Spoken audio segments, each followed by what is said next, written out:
맨하튼 타임스퀘어에서 2020년 도쿄 올림픽의 우길기 사용을 반대하는 삼보 일배 시위가 있었습니다. 뉴욕시 대중교통 안전을 위해 500명의 경찰 인력을 추가 고용하는 것과 관련해 비난이 일고 있습니다. 연방교통안전위원회가 자전거 이용자들의 헬멧 착용 의무화 규정 마련을 권고했습니다. 뉴욕주 본선거에 붙여진 뉴욕시 주민 발의안 5개가 모두 통과됐습니다. 체인 약국 월그린스의 비상장 전환이 검토 중인 것으로 알려졌습니다. 경영학 석사 학위 과정에서 여성의 비율이 높아지고 있는 추세입니다. 베테랑스 데이를 맞아 뉴욕시에서 펼쳐지는 퍼레이드에 트럼프 대통령이 참석할 것으로 보입니다. 대한항공과 아시아나항공이 가족 마일리지 범위를 확대합니다.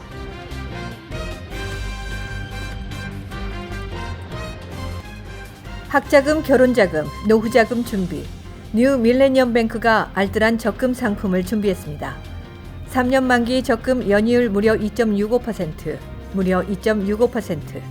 뉴 밀레니엄 뱅크와 함께 미래를 준비하세요. FDIC member and equal housing lender.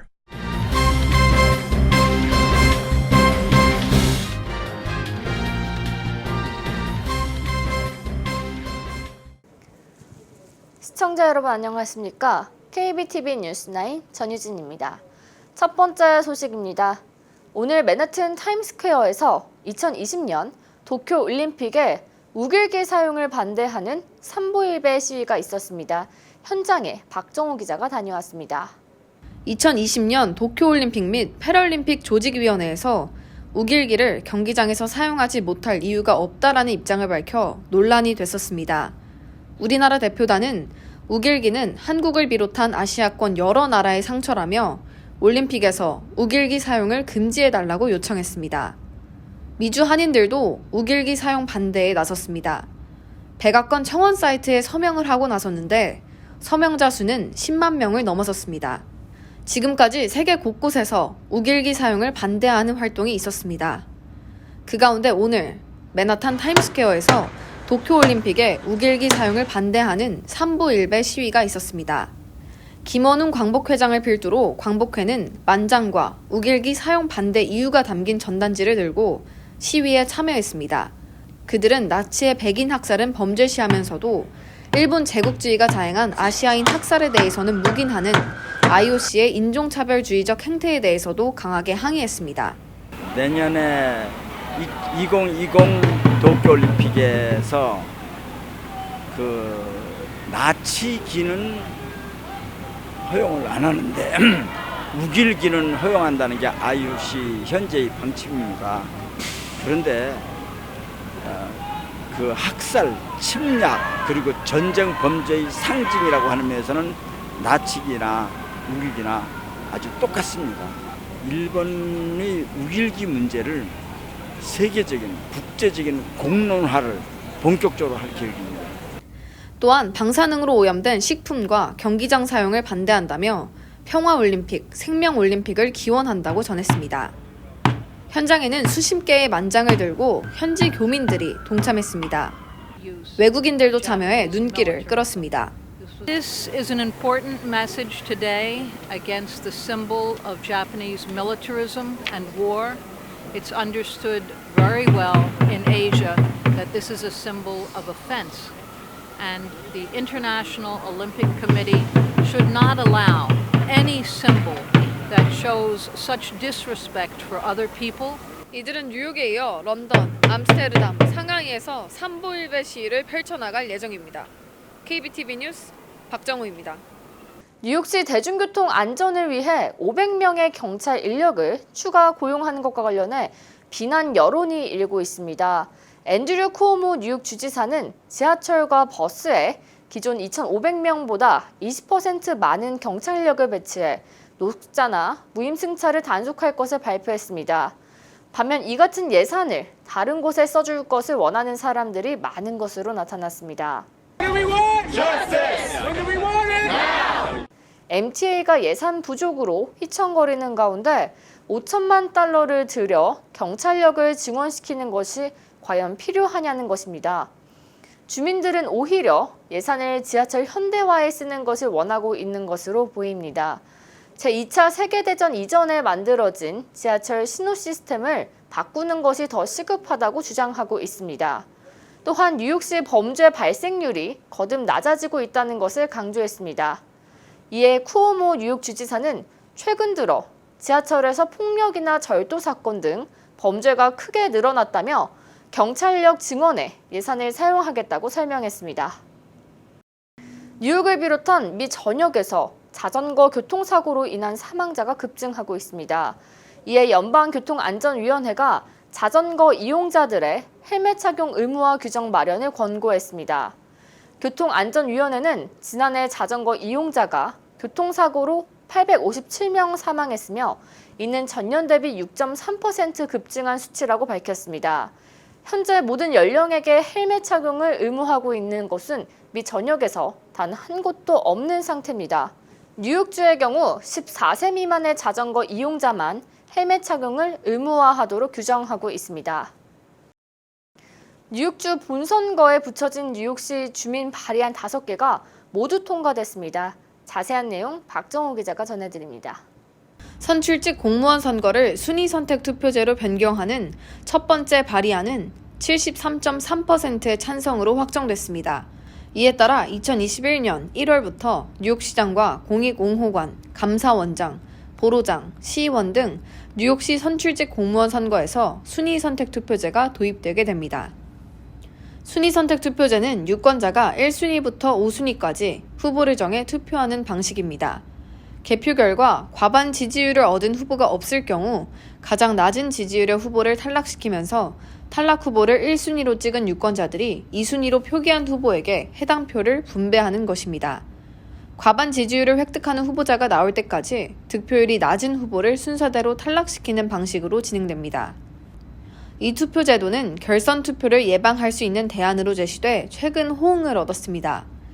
또한 뉴욕시 민원검토위원회 법 개정, 시 공무원 퇴직 후 해당 기관에 다시 근무할 수 없는 기간을 2년까지 연장하는 방안, 뉴욕시 예산법 개정, 뉴욕시 사유지 사용에 대한 법 개정 모두 압도적인 찬성표를 받아 통과됐습니다. KBTV 뉴스 박정호입니다. 미국의 약국 체인 월그린스를 비상장으로 전환하는 방안이 검토 중에 있는 것으로 알려졌습니다. 월그린스는 시가총액 550억 달러로 뉴욕 증시인 다우존스 지수를 구성하는 기업입니다. 최근 월그린스는 실적 악화로 올해 초 400개가 넘는 지점이 문을 닫았습니다. 아마존 등 온라인으로 약을 구입하는 소비자가 늘어나고 복제약 시장 구조가 변화하면서 어려움에 직면한 것으로 보입니다. 월그린스는 최근 몇 달간 대형 사모펀드들과 비상장 전환을 위한 협상을 진행하고 있는 상황입니다. 비상장 업체로 전환하면 분기별 실적에 크게 얽매이지 않고 투자에 나설 수 있게 되기 때문으로 분석됩니다. 다만 가능할지에 대한 전망은 불확실해 보입니다. 월그린스의 사업 전망이 낙관적이지 않은 데다 자금 조달력에도 한계가 있기 때문입니다.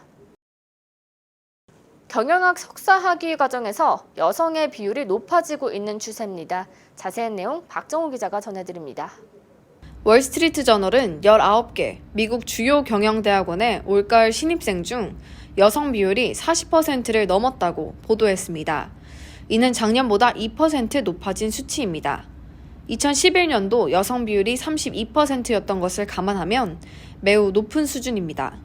세인트루이스 워싱턴대의 경영대학원의 경우 올해 신입생의 49%가 여성이었습니다.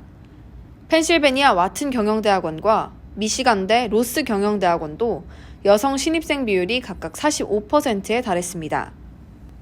여성 비율이 더 높은 대학들도 있습니다. 이에 여러 이유들이 거론되지만 미국 경영대학원들의 신입생 유치 전략이 주요 원인으로 보여집니다.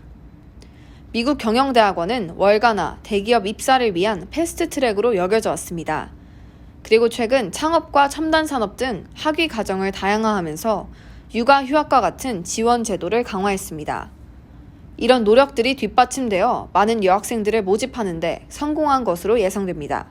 대학 등록금의 부담금과 실업률 최저치 기록으로 MBA 과정의 지원자는 줄어들고 있는 추세이지만 NBA의 높은 여성 비율이 경제계의 여성 리더십 강화로 이어질 수 있을지 귀추가 주목됩니다.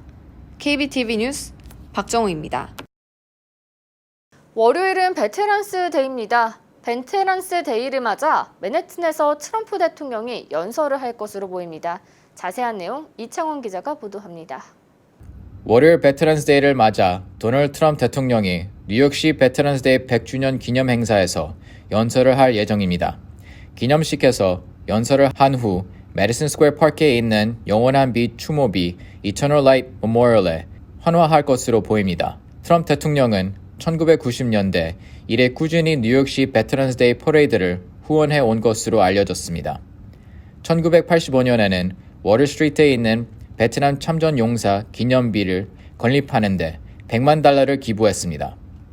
1995년 트럼프 대통령은 $20만 기부하고 퍼레이드의 이름을 내고자 했지만 무산됐었습니다.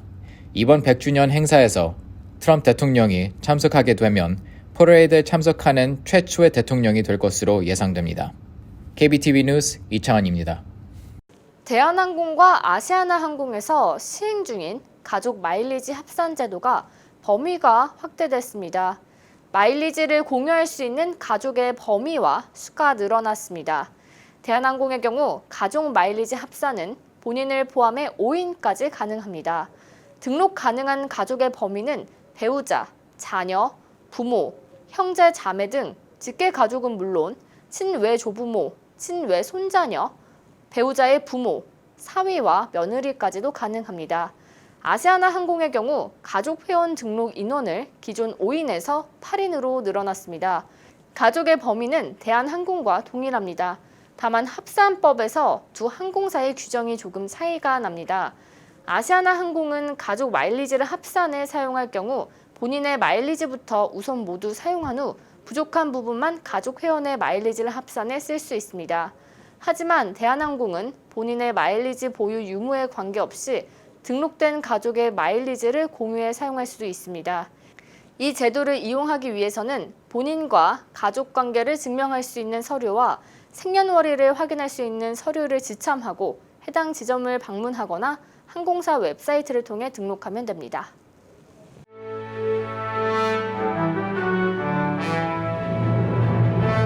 사건 사고입니다.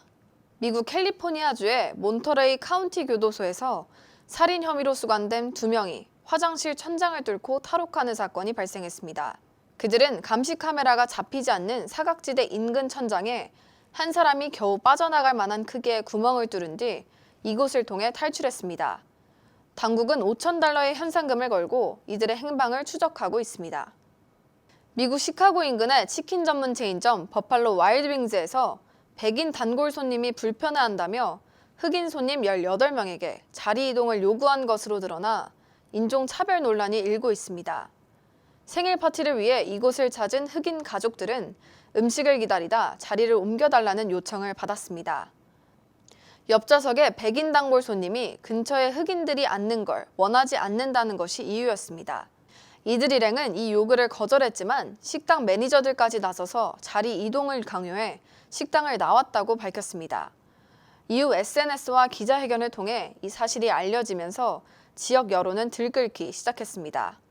이에 본사도 관련 직원과 매니저를 해고하고 백인 고객에 대해서도 전국 매장 연구 출입 금지 조치를 내렸습니다.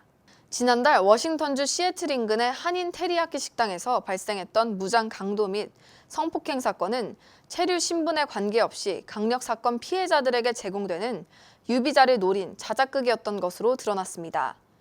당시 피해자들은 식당에 무장 강도 2명이 들어와 종업원 3명과 고객 8명을 묶고 금품을 강탈한 뒤 여성 2명에게 성폭행을 했다고 밝혔습니다. 그러나 피해자들의 진술이 서로 엇갈린 점을 수상히 여긴 조사관들은 업소의 매니저와 종업원이 강도와 손님인 것처럼 위장한 사기극임을 알아차렸습니다. 한편 한인업주 전모 씨는 이번 사건과 전혀 관련이 없는 것으로 파악됩니다.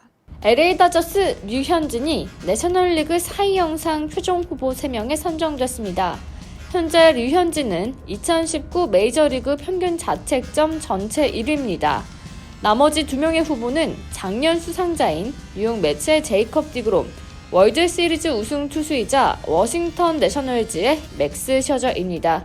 수상자는 13일에 발표됩니다. 얼마 전 NYPD를 사임한 제임스 오닐 국장이 비자카드로 이직한 것으로 밝혀졌습니다. 비자카드의 글로벌 보안 책임직을 맡게 된 것으로 보입니다. 출근은 12월 2일부터로 200개국의 비자카드 직원과 재산을 지키는 업무를 맡게 될 것으로 보입니다. 뉴저지 한인경찰자문위원회가 제2회 한인경찰 장학생 선발대회를 개최합니다. 대상은 뉴저지주에 거주하는 16세에서 20세 사이의 한인 고교생 및 대학생입니다. 총 3명에게 $1,000씩 지급합니다. 신청 자격은 시민권자 또는 영주권자로 고등학교 또는 4년제 대학 재학 중이어야 합니다. 대학생의 경우 풀타임 학생이면서 학점이 3.0 이상이어야 합니다. 고등학생의 경우 대학 진학 의사가 담긴 소견서가 필수입니다. 또 다음 달 5일에 열리는 장학금 수여식에 꼭 참석해야 합니다. H마트 뉴저지주 리치필드점이 오픈 20주년을 맞이해 행사를 진행합니다. 감사 행사는 내일부터 내년 1월 26일까지 진행합니다. 이 기간 동안 스마트카드 고객들을 대상으로 영수증 이벤트를 진행합니다. 총 당첨자 83명을 선정해 상품을 전달할 계획입니다. 이어서 포커스인과 커뮤니티 브리핑이 이어집니다.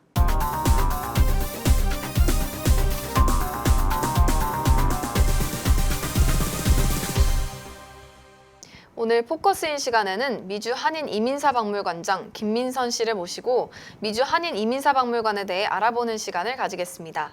네, 관장님 안녕하세요. 안녕하세요. 네, 미주 한인 이민사 박물관을 처음 설립을 하셨다고 들었는데요. 이거를 설립하게 된 취지에 대해서 한 말씀 부탁드릴게요. 네, 저희 코리안 아메리칸 우리들의 이민 역사는 올해로 117년이 됐습니다. 그런데도 불구하고 제가 뉴욕 한인회장 바로 전에 롱아일랜드 학부모 회장이었거든요.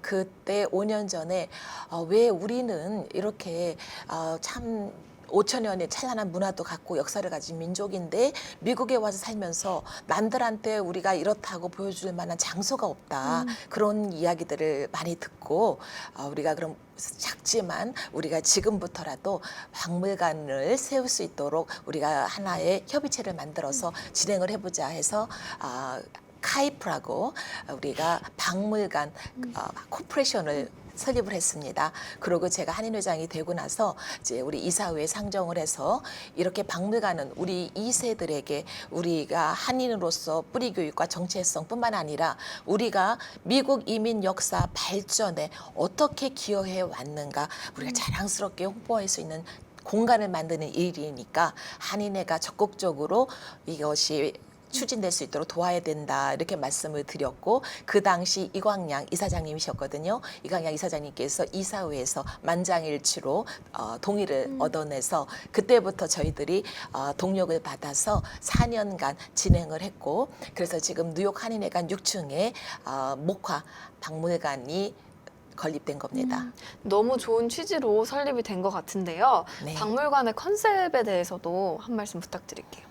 네, 우리 박물관은 정체성이 아주 중요합니다. 그래서 무슨 고가구, 고미술품 이런 것들을 전시하는 것이 아니고 우리가 지금까지 100여 년 동안 이 미국이라는 낯선 땅에 와서 살아온 이야기 그것들을 모아서 역사로 만들어서 우리가 우리 후세들 100년, 200년, 500년 후에 우리 후세들과 소통할 수 있는 공간을 만들어야 되겠다 생각해서 저희 박물관 추진위원회와 함께 저희들이 우리 이민 역사 117년을 4 피리어드로 나눴습니다.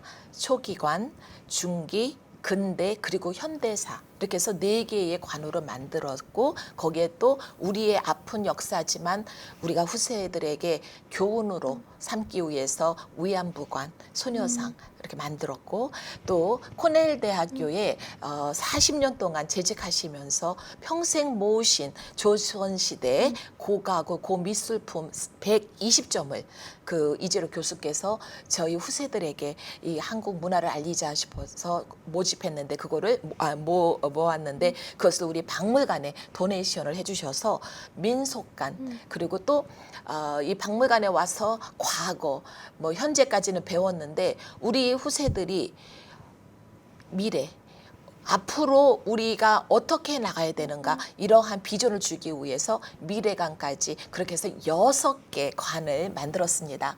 참 사실 그 초기관 때문에 저희들이 참 가장 많은 시간을 할애했습니다. 많은 석학께서 우리 코리안 아메리칸의 이민 시작을 언제로 정해야 되는가 참 중요한 이슈죠. 그래서 6개월 동안 설왕설래 하다가 결정한 것이 서재필 박사께서 미국의 시민권 취득 1호십니다. 그래서 서재필 박사께서 시민권 취득한 해 1890년을 우리 이민의 시작으로 정해서 그때부터 역사를 저희들이 모아서 초기관 그리고 중기관은 1965년도에 그 앤더슨 미국 대통령께서 개정 이민법에 사인을 하십니다. 그 개정법은 그 1965년 전까지는 동양 사람들이 우리가 한국인들이 미국에서 비자를 받고 이민을 올 수가 없게 돼 있었습니다. 인종차별이었죠. 근데 그 개정법이 생기고부터 한국 사람들이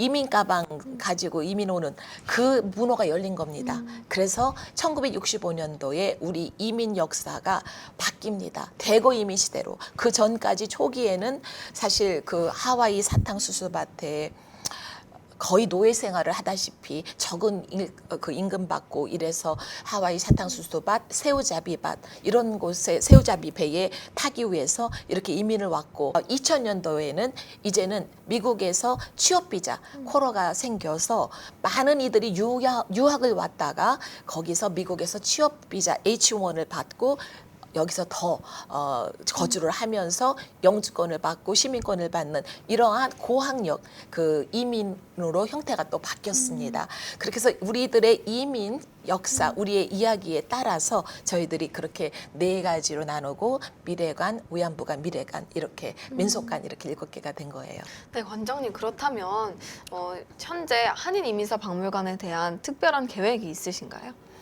네, 이제 지금까지는 저희들이 건립하는데 이제 중점을 뒀고요.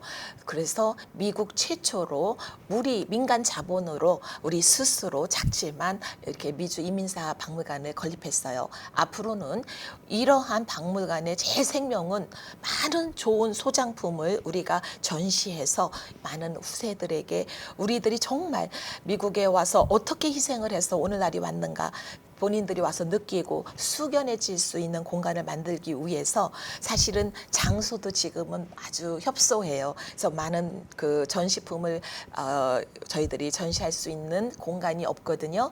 그래서 그란트를 더 받고 더 펀드를 마련해서 저희들이 나중에 더 큰 공간으로 간다면 더 많은 이들에게 우리가 살아온 이야기를 정겹게 들려줄 수 있는 공간이 되지 않을까 싶어요. 네, 관장님 오늘 이렇게 시간 내주셔서 한인 이민사 박물관에 대해 설명해 주셔서 너무 감사합니다. 초대해 주셔서 감사합니다. 네. 오늘 포커스인 시간에는 김민선 미주 한인 이민사 박물관장님을 모시고 박물관에 대해 알아보는 시간을 가졌습니다.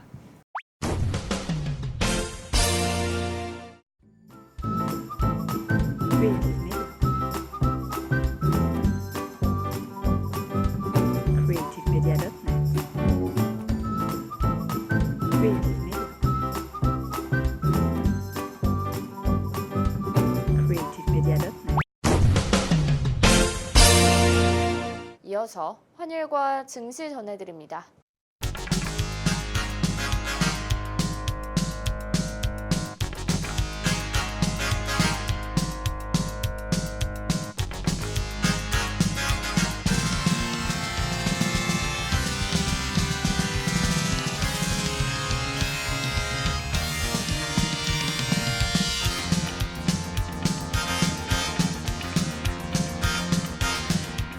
뉴욕과 뉴저지 날씨 전해드립니다.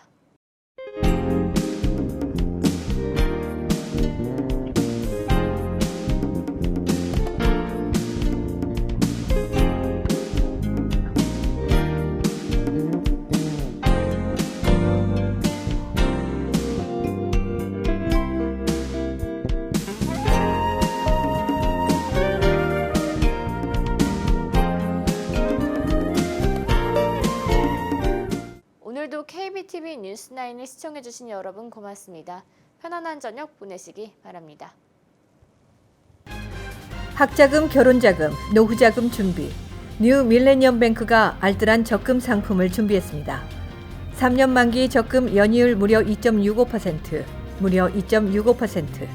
뉴 밀레니엄 뱅크와 함께 미래를 준비하세요. FDIC member and equal housing lender.